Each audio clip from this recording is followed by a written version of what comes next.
તો શિસ્તબદ્ધ ગણાતી ભાજપમાં સ્થાનિક સ્વરાજ્યની ચૂંટણીમાં અંદરો વિખવાદ સામે આવી રહ્યો છે। તો લોકલ બોડીની આ ચૂંટણીમાં સૌથી વધારે કોઈની નજર હોય તો તે છે સુરત, અને સુરતમાં જ ભાજપમાં ભડકો જોવા મળી રહ્યો છે। ત્યારે ચલથાણ વિસ્તારમાં ભાજપ દ્વારા ટિકિટ ન મળતા પીઢ કાર્યકર ભોળાભાઈ ભરવાડે બળવો પોકાર્યો છે। તેમના સમર્થનમાં ભાજપના 17 જેટલા હોદ્દેદારોએ સામૂહિક રાજીનામું આપી દેતા સ્થાનિક રાજકારણમાં ગરમાવો આવી ગયો છે। ત્યારે ભોળાભાઈ ભરવાડે હવે અન્ય 7 સાથીદારો સાથે મળીને અપક્ષ ઉમેદવારી નોંધાવી છે।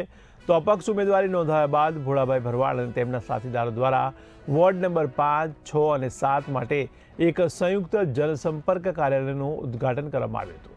આ પ્રસંગે ગામની દીકરીઓ અને વડીલોના હસ્તે રિબિન કાપી કાર્યાલયને ખુલ્લું મૂકવામાં આવ્યું।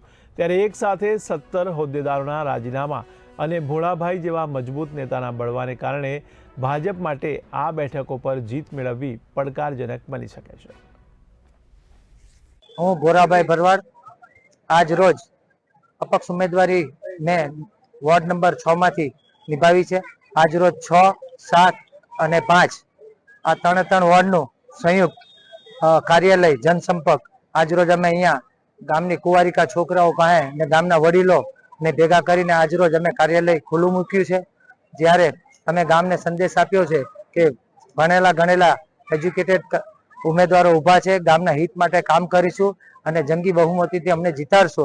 આજે આટલી મોટી સંખ્યામાં અમારે આજે હિંમત ને જુસ્સો ઓર વધી ગયો છે અને અમે હજી મહેનત જોરથી કરી અને જંગી મતથી જીતીને આવશું, આજે અમને એવું દેખાઈ રહ્યું છે।